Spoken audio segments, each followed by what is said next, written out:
Come visit France. France. We've got bakeries, baguettes that serve a lot of different pastries, quiches, and we've got fountains, splish splash, and people, lots of people, and the Eiffel Tower. Ooh, such grace. Seafood and other food that you can't pronounce. Bouillabaisse. And quaint little villages. Not every city is Paris. I said France, not Paris. Try visiting Cassis. Oh, and did I mention the android child sex predators? We've got at least one of those too. Robot sex crimes. What? What?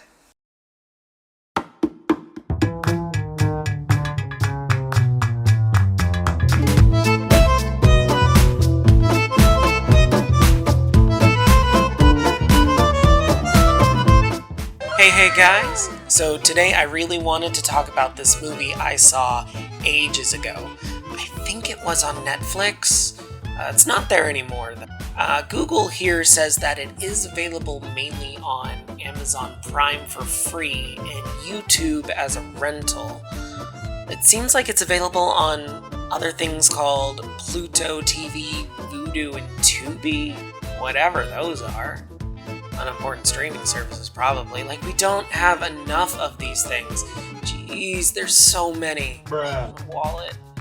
Anyway, the movie I'm talking about is this 2013 film called Jack et la Mécanique du Cœur, or Jack and the Cuckoo-Clock Heart. This is an animated French romance musical, which, believe it or not, has a somewhat interesting backstory.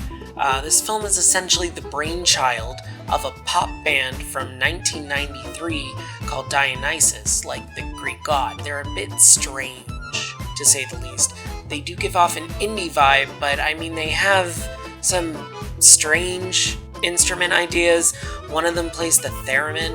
I think in one of their songs they literally have a broom sweep effect. It's very strange. They made the music for the entire film, which makes sense given the film is based on their concept album from 2007 and an illustrated book written by the band's lead singer, who, just a heads up, also voices the title character Jack. Now, I'm not usually a fan of directors self-inserting themselves into their work. Looking at you, Lin-Manuel Miranda, and your weird Alexander Hamilton fanfiction, which is somehow still pretty good. Kind of amazing he didn't grab the lead for the In the Heights movie, though. Anyway, this is a passion project made by the band for the band, and I guess literally everyone else who watches it. I'm not sure if they're going to make more films like this. The lead singer, Matthias Malzieu, I'm sorry if I pronounced that wrong, this guy likes to publish books like this, so it's possible that the band will do more. I'm just unsure since, funding is a thing that's hard to get. However, it seems they're still making music. Their latest album was released in 2020 and called Surprisier, or Surprisier, if you don't pronounce it correct. Now, is the movie any good? Well, I mean, it's certainly unique. I'll save my judgment for the final thoughts, but if I have to gush about one thing, it's gotta be the design. Talk about abstract. The characters look weird and top-heavy, like some sort of Margaret Keane art brought to life, but with smaller eyes. Yeah, I've also seen Big Eyes. Great film. Off topic anyway. Dionysos took abstract design and launched it out the window. Characters will randomly start flying off or grow gigantic, or sprout, Do you often sprout Italian ice cream cones? We'll talk about that when we get to it. The point is that it's truly some amazing stuff, and I'm on board just for that alone. There's some interesting sound design choices here as well, and of course I'll have to talk about the music, what little I will be able to play for you guys anyway. Copyright stuff. Fun to work with. Also, quick disclaimer, I will be watching the English version of this film as it is the most prevalent where I am. While I do speak French, I'd rather focus on what is more accessible in my surroundings. This does change the voice actors and some singing positions accordingly, but I've listened to both the original French and English soundtrack as well, so maybe I'll compare the two later, if there's a big enough difference. Anyway, with that background information, let's get into this.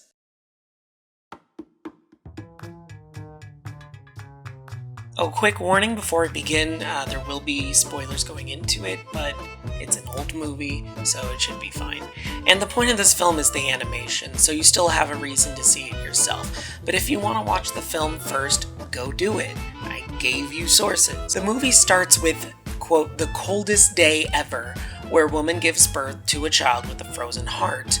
A midwife named Madeleine takes care of the boy and gives him a mechanical heart, while his mother abandons him for Madeleine to deal with, which isn't a great look for parents of disabled children, but okay, this is set in the 1890s, so different time I guess. Madeleine is also some sort of inventing doctor. She lives with 2 other women and an older guy who aren't really important, but they all have prosthetics, which isn't really addressed. This movie has a lot of tiny background details that aren't brought to the forefront or even looked at, but just help the world grow a bit. Either way, Madeleine gives Jack 3 rules to live by. Don't touch the clock hands on his heart, keep his temper, and absolutely never fall in love. So you can imagine what is immediately going to happen. On his 10th birthday, Jack's present is to be brought into town, where we meet our other romantic lead, Miss Acacia, who is playing an orchestraphone in the square and singing. Of course, it's love at first sight, but it's between children, one of whom says this: Rip your clothes with my teeth and tear them into confetti. No. Certainly a weird line, made even weirder by the Italian ice cream cones sprouting on her chest for a second. What? And even more later on in the movie when he tries to kiss her while she's sleeping. Just boundaries, man. You're the protagonist. That detail, it's weird. A lot of the details in this film are strange, but the ice cream cones I just don't understand. Why? What purpose? Maybe it's a cultural thing, given that a French trope is being overly romantic and sensual, but it's very weird with 10-year-old kids. Otherwise, the song called Flamme à Lunettes is actually really lovely and a great introduction to Acacia, and one of her character traits, which I suppose is being voluntarily blind. Her whole thing is not wearing her glasses because she doesn't like how they look on her. She has more backstory detailing her lack of parents as well, but it's really unimportant and relegated to background detail, as usual. But the design of this scene is fantastic, from the fountain running backwards, to the mini Acacia cuckoo, to the people starting to float. It's so wildly imaginative, and gives a great introduction to the imaginative music numbers that are gonna come up pretty soon. So Jack gets très excité, and Acacia runs off. So Jack decides to go to school to try to find her, and it's here in this very dark, colorless environment that we meet the antagonist, Joe, and even better, his theme song.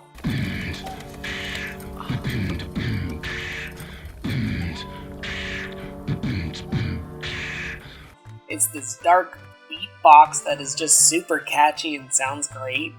His rapping isn't as good, but his design is also pretty interesting and strange, looking like he would be more in place in a Tim Burton film. He's just a bully who also has the hots for Acacia, because of course these stories need love triangles, where else are they going to get their attention?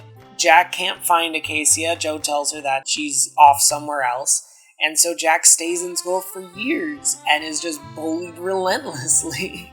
It's kind of ridiculous how long he just put up with that. Eventually, Joe does get Jack too worked up and gets his eye poked out by Jack's cuckoo. Jack, thinking that he killed Joe, runs off and is told he has to leave home to avoid persecution because, hey, what romance is complete without murder? So Jack is whisked off onto a train while Madeleine is arrested. Now, this train scene is kick-ass. I love this design.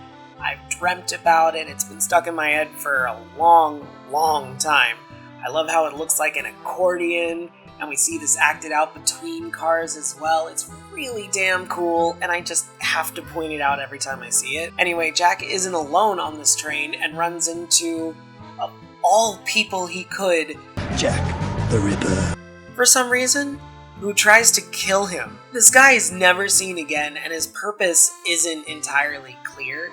I guess he's supposed to be a mirror image for how Jack sees himself as a killer. There are a couple cool visuals, and he's gone from the movie, and instead is replaced with a different historical figure, Georges Méliès, the filmmaker, and they both decide, oh hey, let's go get Acacia together, so off they go to continue the adventure. Turns out Acacia is working as a flamenco singer at some carnival called the Extraordinarium, which is populated almost entirely by freaks of character design. They're all background characters, but the designs are incredibly wacky, from a woman with a balloon head to a man that is just a head surrounded by legs. Jack is immediately offered a job position working at the ghost train, so hey, that works out. Acacia sings a Spanish song because the original voice actress, Olivia Ruiz, is of partial Spanish descent and can sing Spanish. It's a weird choice, but the songs are really nice, and again, super imaginative visually. After this, the pacing slows down and we're allowed to breathe a bit. Jack and Acacia go on mini dates and just let their relationship grow. It still isn't realistic, but they are at least a likable couple, Jack even entrusting her with his wind-up key before ultimately agreeing to run away together. That is until Joe shows up for some reason, this time sporting a stylish eye patch, by the way. Joe ultimately tricks Acacia into breaking Jack's heart. This sends Jack home to Madeleine, as Acacia realizes she's the only one to save him since she has his key, and that she does love him truly. Jack returns home to find out that Madeleine has died in prison. Just to top off the misery here, he collapses in grief outside his home, and Acacia finds him trying to save him, but he chooses to throw his winding key away in order to kiss her. And then he dies. Oops, this is a romantic tragedy. I forgot to mention. At least he dies in an artistic manner befitting the movie, pausing time and climbing the snowflakes into the sky. Poetic ending, I suppose.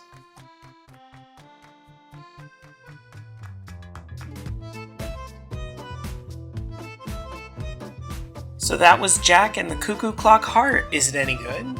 Well, yeah, although it isn't without its issues, it is still an extremely imaginative, tragic fairy tale. While the story itself is rather basic, it's used as an excuse to go balls to the wall with the imagery. The pacing is a bit of a mess in the first half, as it's way too fast. Some character decisions don't really make that much sense, there are way too many throwaway characters and song sequences, but overall, I think this movie should be seen as more like a prolonged, interconnected music video, which makes sense as this was actually directed by, I believe, Dionysos' music video director and their lead singer. Once that is understood, it becomes a lot easier to see where the story is going, how the pacing is so fast at first in order to get to the music and imagination. Now, will there be more? I honestly don't know. The film was actually delayed as one of the animation companies behind it, Durand Dubois, went out of business, but it was still released. It just also didn't do so well in the box office either, only making about $3.5 million when its budget was $23 million.